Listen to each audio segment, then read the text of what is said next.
There's a new kind of enemy in town, a new type of Goliath.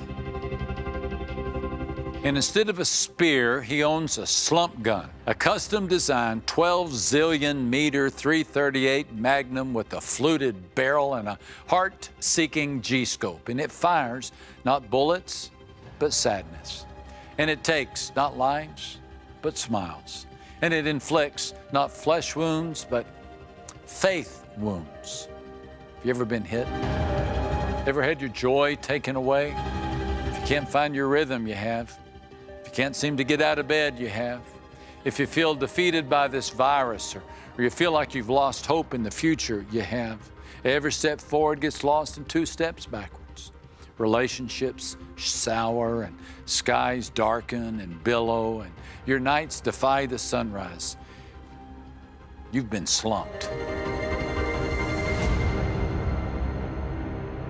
Saul has been getting the best of David, leaving him sleeping in caves and lurking behind trees.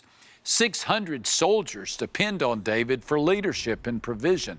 These 600 men have wives and children. David has 2 wives of his own, all but guaranteeing tension in his tent. David focuses on Saul, his enemy.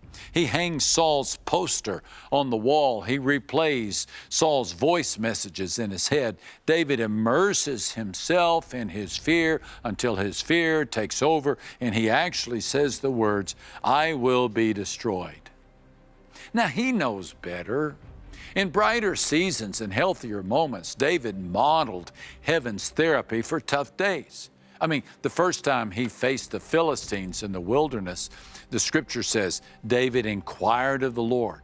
When he felt small against his enemy, David inquired of the Lord. When attacked by the Amalekites, David inquired of the Lord. When he was puzzled about what to do after the death of Saul, David inquired of the Lord. When crowned as king and pursued by the Philistines, David inquired of the Lord. David defeated them, yet they mounted another attack. So what did David do? He inquired of the Lord. David was always talking to God. He kept God's number on speed dial. Confused? David talked to God. Challenged? He talked to God. Afraid? He talked to God. Most of the time. But not this time.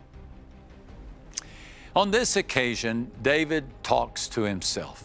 Doesn't even seek the counsel of his advisors. In this case, David consults David. Poor choice. In 1 Samuel 27 and verse 1, we read the advice David gives himself. "Now I will perish one day by the hand of Saul." Come on, David. No, you won't. Don't you remember the golden oil of Samuel on your face? God has anointed you. Don't you remember God's words through the years? Don't you remember all the ways that He has protected you and fought with you? But in the wave of weariness, David hits the pause button on good thoughts, and he thinks, sooner or later, I'm going down. Saul's going to get me. He was worn out. So he got out, and he made the mistake of camping with the enemy. He was in a slump. Slumps are the petri dish for bad decisions, the incubator for wrong turns, the assembly line of regretful moves. And how we handle our tough times stays with us for a long time. How do you handle yours? We try to do things that escape or numb or re-energize the sad life, but do they? We must be aware that we're trying to face our giants the wrong way. David did. David did.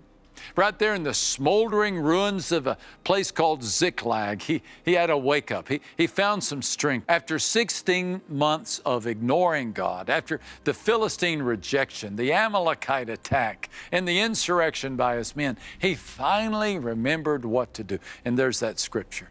David found strength in the Lord his God. Scripture says the joy of the Lord is our strength.